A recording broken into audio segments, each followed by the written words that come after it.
conventional wisdom, and the persistence of memory. Let's forget for a moment about the issues of 2021 and also forget about the last 4 years of President Donald Trump. Try to remember back to the 2016 presidential campaign, particularly the spring and summer of 2016. Donald Trump won the Republican primaries and was the Republican nominee. Hillary Clinton's camp came up with what they thought was a winning selling point. They wanted to tout Hillary Clinton's government credentials versus Donald Trump's non-government credentials.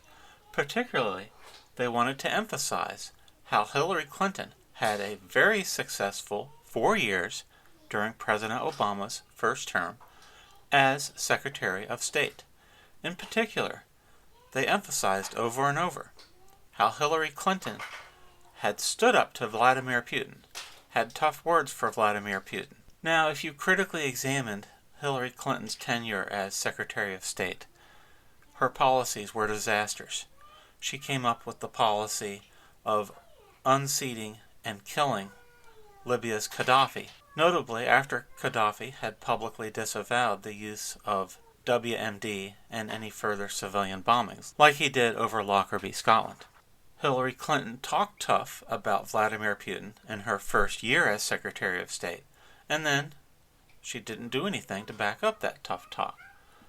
What most Americans remember is when Hillary Clinton started as Secretary of State, she came in and presented her Russian counterpart with a reset button, which, in the Democrat lexicon, Hillary Clinton was resetting the relationship of Russia with cowboy President George W. Bush, because according to the Democrat political playbook, Bush was a go-it-alone lone cowboy who upset the natural order of things in the world, and Hillary Clinton was there to reset button that and put us back onto proper relations with the world and Russia. So Hillary Clinton was touting her foreign policy credentials in the summer of 2016. Donald Trump was asked about this and came out and rightly said Hillary Clinton could be criticized on her foreign policy credentials. She could be criticized on her record, her factual record as Secretary of State. If Hillary Clinton was such a successful Secretary of State, why did she only do that for 4 years? It's almost as if she only agreed to that job as something to burnish her credentials and to make her look good, rather than taking the job seriously. Because if she took the job seriously, she wouldn't have quit after Obama's first term, would she? Trump criticized Hillary Clinton's actual record as Secretary of State over and over through the spring and summer of 2016. His attacks were devastating because they were based on the facts. She did not have a good record as Obama's Secretary of State. Her record was terrible. She had a private email server where she funneled all official emails of the Secretary of State through her private personal email server, which was unsecured, the Clinton residence. This server could have been hacked by a foreign adversary, and it is believed that is what happened. Hillary Clinton had either skipped or just signed the State Department security briefing on using private personal emails for official government business. Why was it so important that Hillary Clinton conduct all of her state emails on an official government server? Well, for one thing, all of those emails are the property of the United States public. That's right. Every email that she authored or responded to as state was the property of the United States citizens themselves. It was not her property to destroy or keep or maintain on a private server. She chose to do that anyway. Anything that the state writes is automatically classified at the highest classification levels. She didn't care because the rules don't apply to the Clintons, and the law does not apply to the Clintons either. So Donald Trump simply asked if whoever had hacked those emails, would they turn them over so that we could read them? Russia, if you're listening, I hope you're able to find the 30,000 emails that are missing. I think you will probably be rewarded mightily by our press. Let's see if that happens. That'll be next. He wasn't asking them to hack them in 2016. This server was sitting in a Homeland Security evidence locker at the time that he made those statements. But the reporters saw a way they could help Hillary Clinton. And this is the crux of my video. The Hillary Clinton campaign was not able to come up with a good response, or any response at all, to the attacks of candidate Donald Trump on Hillary Clinton's factual record as sex state. It was the news media, American reporters, ostensibly independent from any political party, who offered op-ed columns and suggestions to the Hillary Clinton campaign on how to best respond to candidate Trump. This was the key, and I remember this happening day in and day out, week after week, month after month. The Clinton campaign was caught flat-footed by Trump's attacks on her factual record as sex state.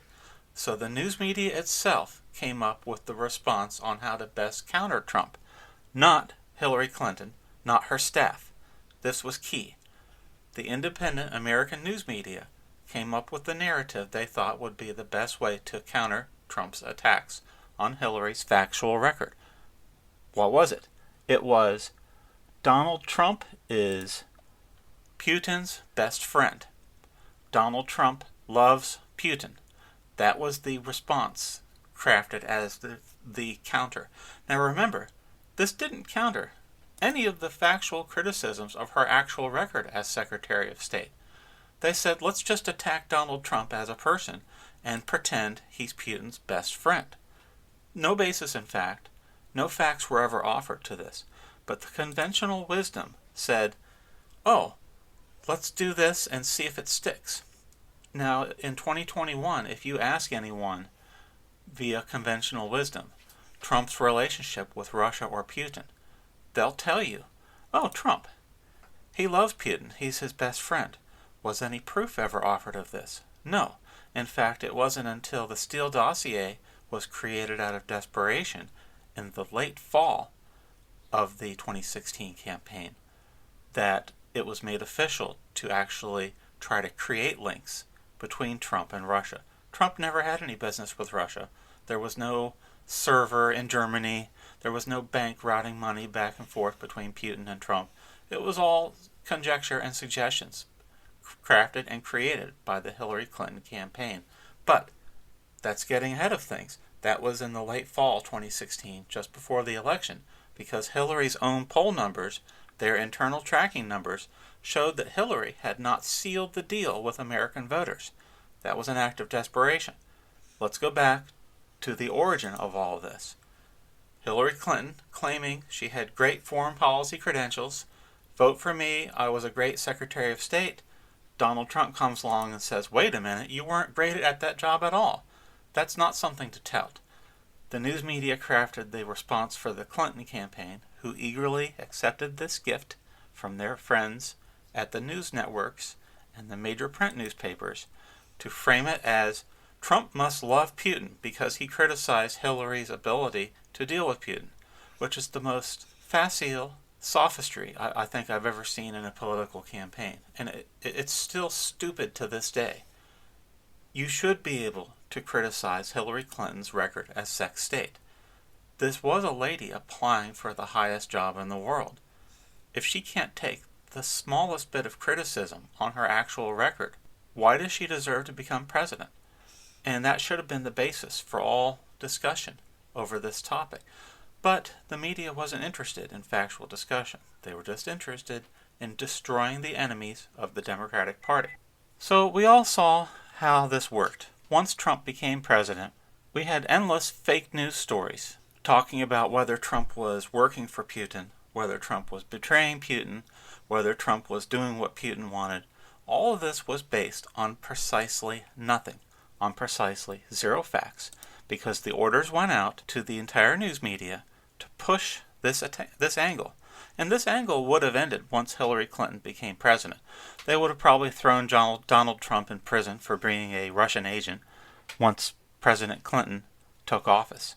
But all of this attack angles that you were seeing from the news media would have stopped, because they would have gone on with doing what they're doing now in 2021, running everybody's lives into the ground. But let's go back to the spring and fall of 2016. What was created out of thin air, I remember when it was being created. It was not the Clinton campaign who came up with this angle at all. It was the friends of the Clinton campaign who were trying to do everything they could to push her old butt into office. Just like they dragged Joe Biden over the finish line successfully, they were trying to rig the election for Hillary Clinton. My memory is clear. I watched them create this entire narrative of Donald Trump being a Russian agent. This was before anything that the Obama administration did with FISA courts and wiretaps and spies in the Trump campaign office. Before any of that, this all started as a news media angle where a bunch of reporters sitting around over cocktails sat and brainstormed and said, "We know Hillary Clinton's record as Secretary of State absolutely sucks. What can we do to turn the criticism back onto Trump? What can we do to fake the news to help the Democratic Party?"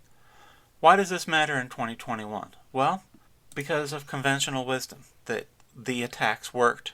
They managed to turn legitimate criticism of Hillary into a fake news attack on Donald Trump. And most people, if you ask them this, they think this is true. And you can't point to any of Trump's policies as president that benefited Russia. He blocked Russia's pipeline with Germany. Joe Biden signed the order authorizing that pipeline to go through. Who was the Russian agent? It would seem to be the Democratic Party. But I just wanted to talk about this because people's memories will fade. People will forget what happened in the summer of 2016. In the summer of 2016, Hillary Clinton did not have a response to Trump's attack on her record as Secretary of State. The news media created a response for her, and she picked it up like ripe fruit that dropped from a tree. There are people who work day and night to sculpt reality and sculpt the facts so that they are not what actually happened. But I remember. It's just a shame that her team managed to make the lies stick, because what it means in 2021 is that they will continue using these same schemes, these same tactics against any future Republican who dares rise against their power. Thank you.